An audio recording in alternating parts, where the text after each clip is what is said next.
Falling off the roof. The phenomena of the pattern known as falling off the roof could be described as that if price gets above resistance but fails to hold a new high, it is going down again. And on the image I am showing you where it says sell, that is the point where you have to sell, and where it says target down here, that is the point where you will get your profit. And to make this even easier, I will now show you a little simulation of this with candles. In this simulation, the dotted line is the resistance, and the candlesticks make their way up to the resistance line. But when one candlestick is just below the resistance line, the candles reverse its course and goes down a little. Then the candles test the resistance once again, but fails to go above and goes down again. It tries a third time,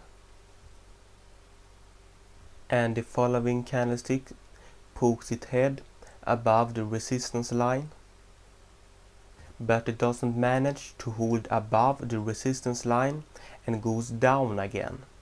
When this following candlestick successfully has closed below the resistance line, it is time for you to get into the trade. With other words, it is time to sell. And then you could take your profit where it says a target, which is the latest blue. Crack and snap. This is the opposite of falling off the roof, and works like if price gets below support but fails to hold a new low, it is going up again. On the image we are looking at, you buy where it says buy, and you take your profit where it says target up here, which is the latest high price made.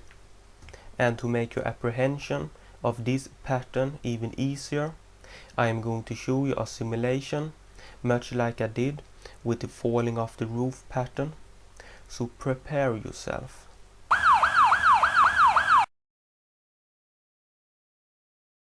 This time the dotted line is support.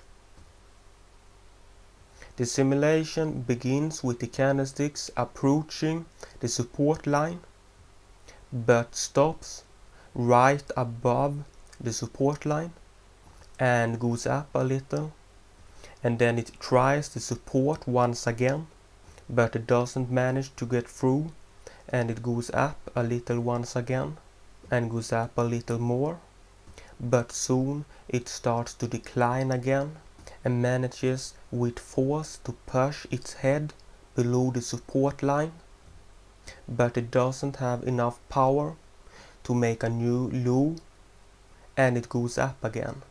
And this, my friends, is your sign. Buy and take your profit at the latest high, where I conveniently have written target up here. Change of polarity.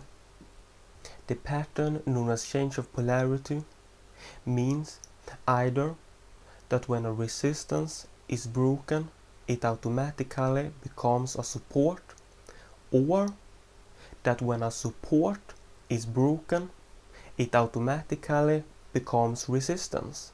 If you are aware of resistance and support lines, the pattern known as change of polarity is quite simple to remember. Just make a note about that if price gets above the resistance, that price level automatically is now a support, or if price gets below support, it automatically turns to a resistance level. Even so that this pattern might be easy to remember, I will make it even easier by showing a simulation, and this simulation shows a resistance which then turns to a support.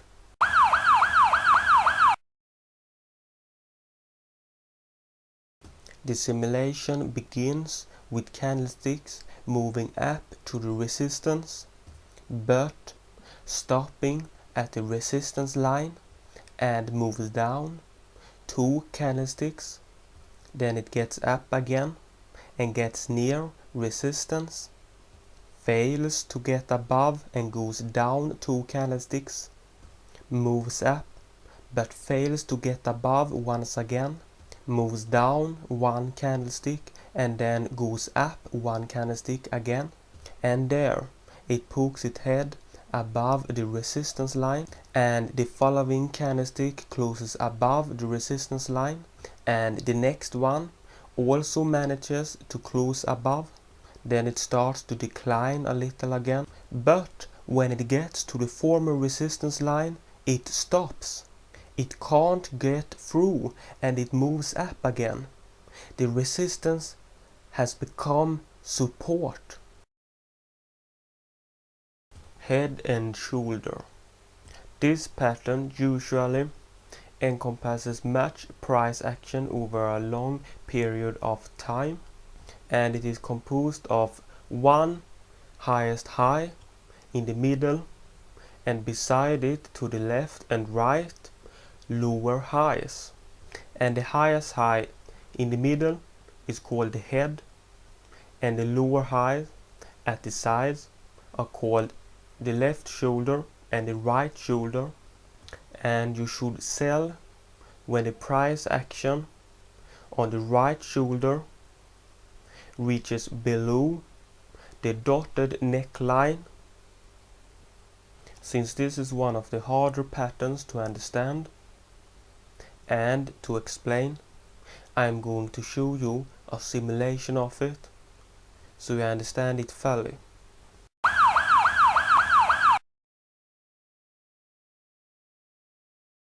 This simulation begins with the candles beginning to move up.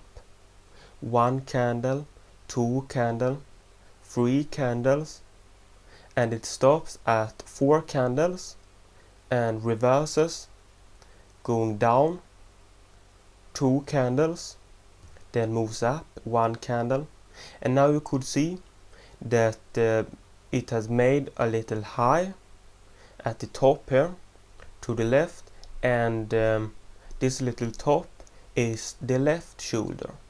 It goes up a little again, 2 candles, 3 candles, it goes above the left shoulder, gets up 4 candles, reverses, 2 candles down, 3 candles down, 4, and 1 more, but then it reverses. And now you could see that the green candle just before the red candle starts to move down has made a new high, and this is the head. The candle starts to move up, it is up now 2 candles, but then reverses again, goes down a little more, even further, and there you could see the last formation of this pattern. The right shoulder has emerged, and when this candlestick started to form and got below the dotted neckline, this was your signal to sell.